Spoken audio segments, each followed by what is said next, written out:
Hey everyone, this is Renee Frey from TalentQ, and you're listening to the Conscious Professional Podcast.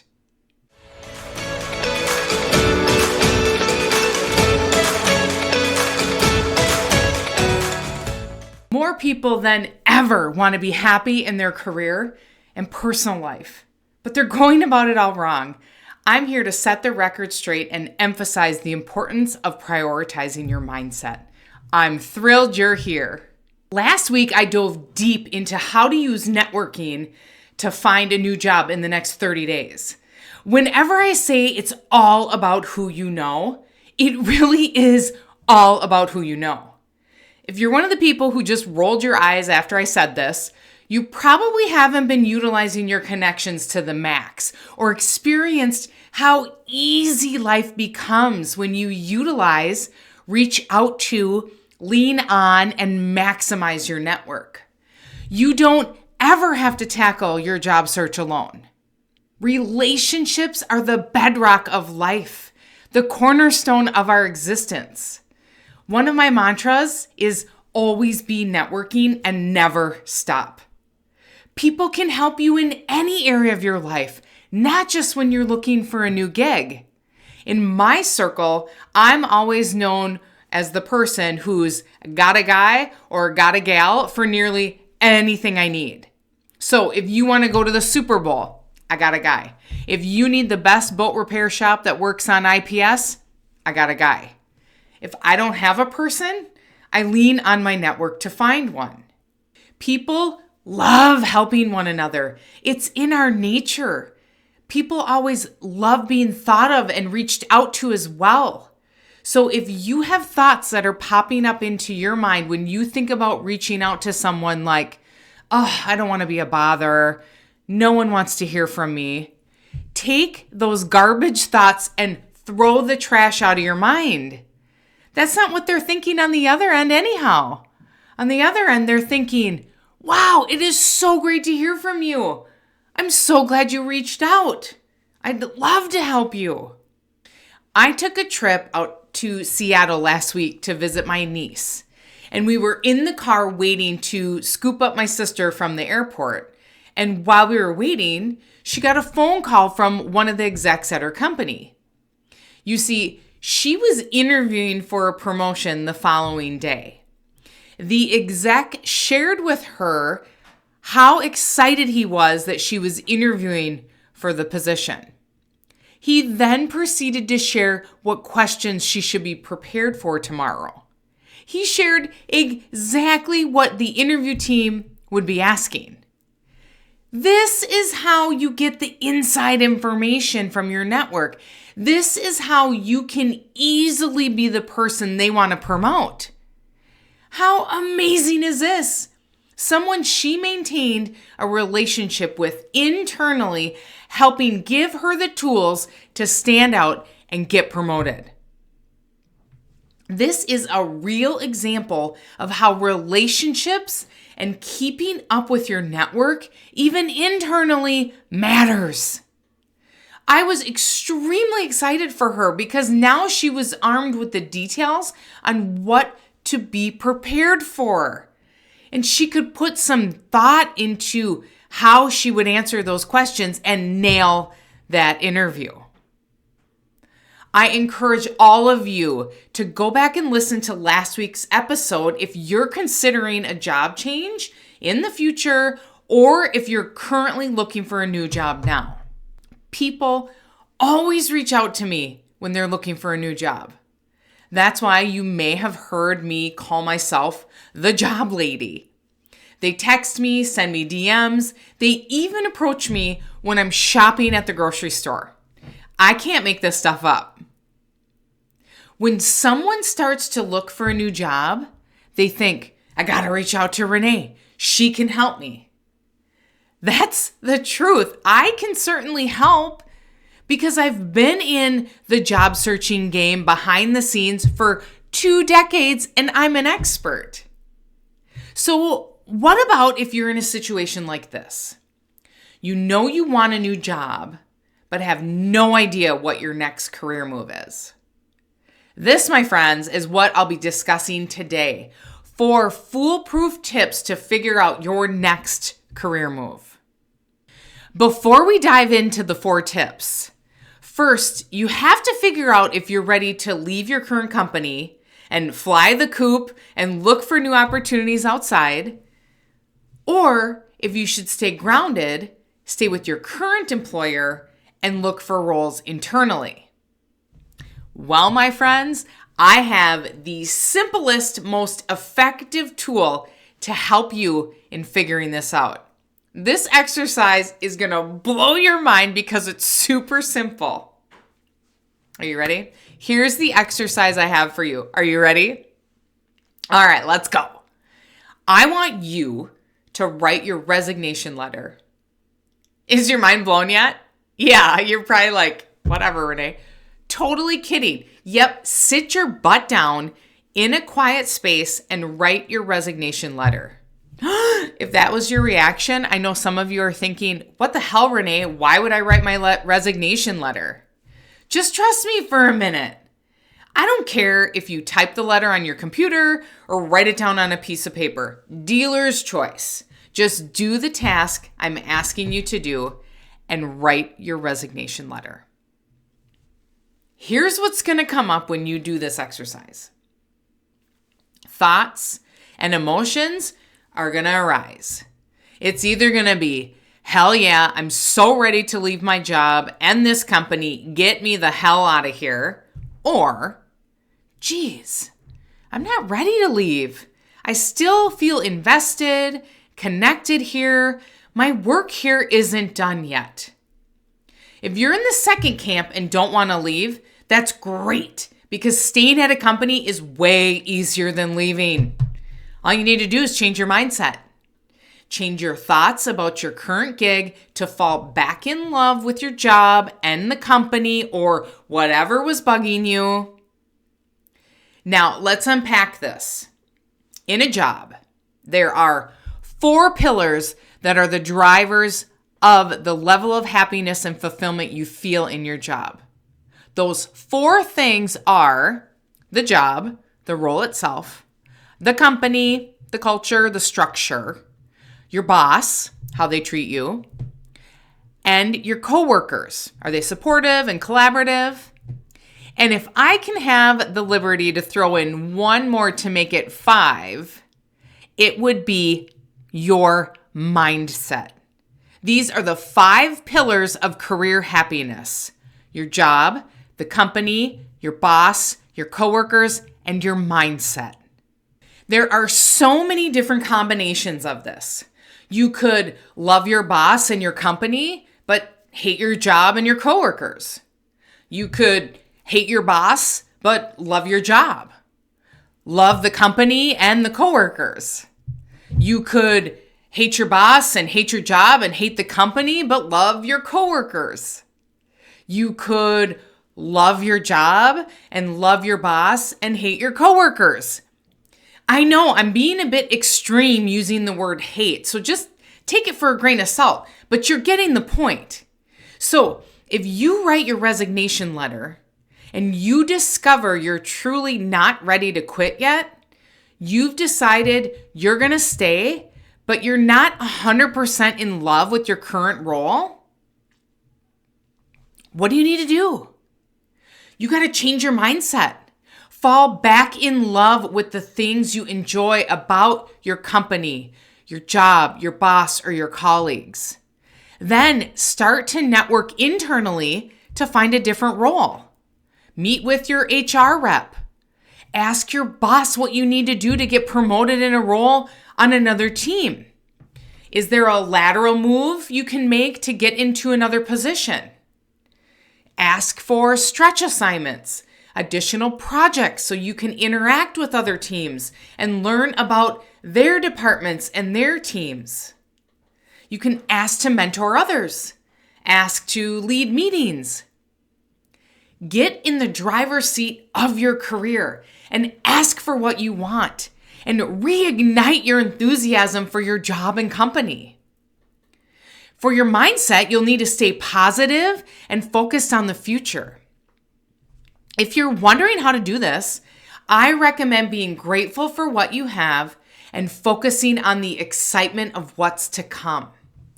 This type of thought will allow you to continue to do your best in your role while you're looking for what's next internally. If the resignation letter activity was a hell yeah, get me the F out of here, you got to strategically start your job search and take action on finding your next gig, which I know can be very overwhelming to start. But it doesn't have to be. That's why I've got a plethora of tools to help you on my career coaching website. So check out the show notes to access all the gold I have waiting for you so you don't have to navigate your job search alone. With all of this though, you got to change your mindset. Your reality is based on how you perceive any situation. Your reality is based on the thoughts you have about it. How you see anything determines what is possible for you. You decide how you see things. You control your thoughts.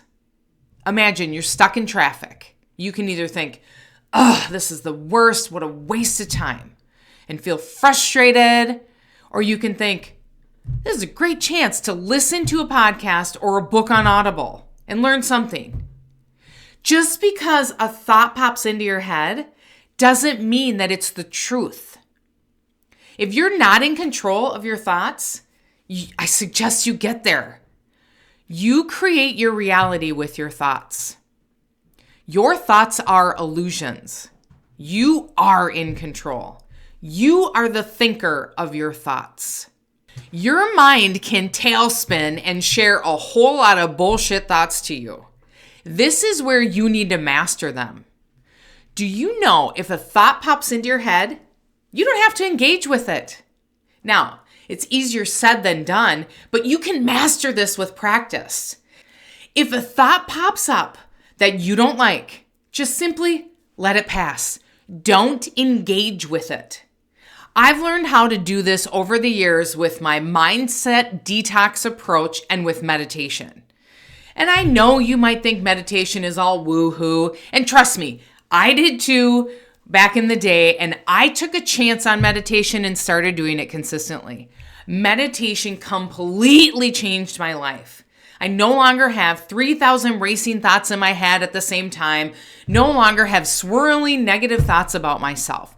I am here in the present moment in control of my thoughts because I am the thinker of my thoughts. I have the ability to think. If you think, "I hate my job, I hate my company," it would be really hard to shift your thoughts to transition them to, "I love my job and I love my company." I'm not saying this isn't possible, but it's going to take some massive effort and lift on your part. Even if you hate your job, if you can just tell yourself, "I may not love my job, but I'm really excited for what's to come." It may help you cope until you find a new job that you love. Okay, so back to the 4 foolproof tips to figure out your next career move. The 4 foolproof tips are: clarify your vision for your career. 2, identify your strengths and values. Number 3, explore the hidden job market. And number 4, take small strategic actions. Now, I want you to close your eyes. Of course, if you're not driving, but close your eyes and envision your ideal career. What are you doing? What does it look like? Who are you surrounded by? How do you feel? What kind of work are you doing? Imagine you there. Just sit in that vision of your ideal career. Sit in it for a minute. Feel it. Your ideal career.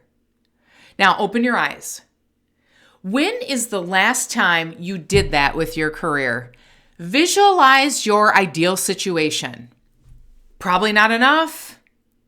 As kids, we use our imaginations every damn day. And somewhere along the way as adults, we forget to imagine and dream.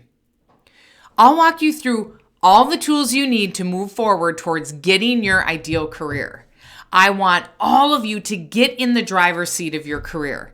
You're in charge. Oftentimes at companies, we feel as though we aren't in charge of our careers, but we are. We give up control at times to appease our managers and go along doing what's in the best interest of the company, losing sight of what's in the best interest for ourselves. I'm here to tell you, your career belongs to you. Your career belongs to you.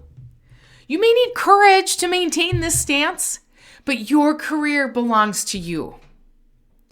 I know often there are situations where your manager is tapping you on the shoulder saying, I think this would be a great internal move for you.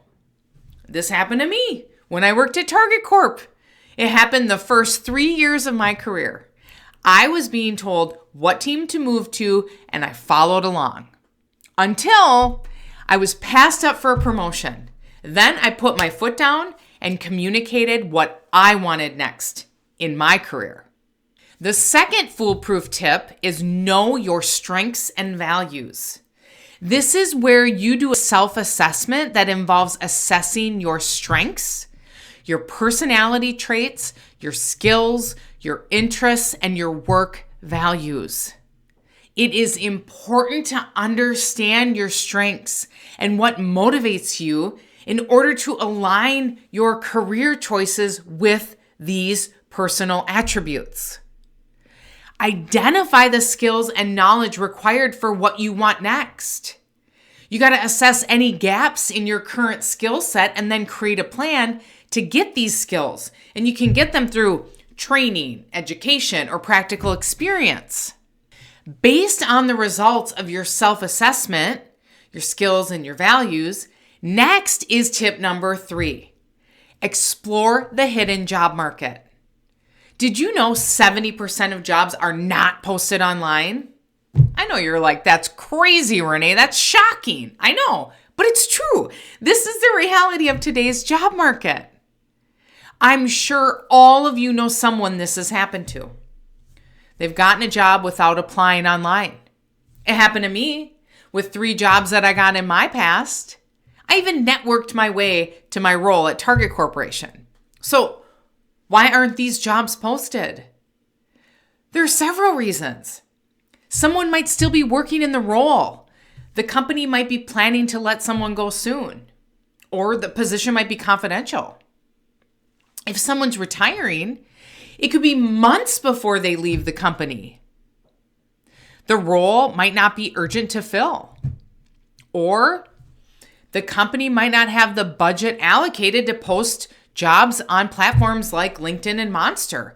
Posting a single job on LinkedIn can cost thousands of dollars. So, how are all these hidden jobs filled? They're filled through networking and employee referrals. To access this hidden job market, you do this by letting everyone you know confidentially that you are looking for a new job. Did you see I said everyone and not your network? I said this deliberately so you truly think of everyone and anyone you know. When I say your network, I'm talking about every single person you have ever met, any acquaintances, all the way to your very best friends. I'm talking about your neighbors, your kids' friends' parents, your connections on LinkedIn, your Facebook friends, the people you volunteer with, the vendors you work with, your old boss, your previous colleagues, the people you went to college with, the people you went to high school with, the person you just met at an event last week, your friends, your family, friend of a friend, and any acquaintances. Believe it or not, your network is made up of every single person that you've ever met. This is how you need to think about your network from now on. It's not just people you know in a professional setting. These people can open doors for you in a new job that you'll love.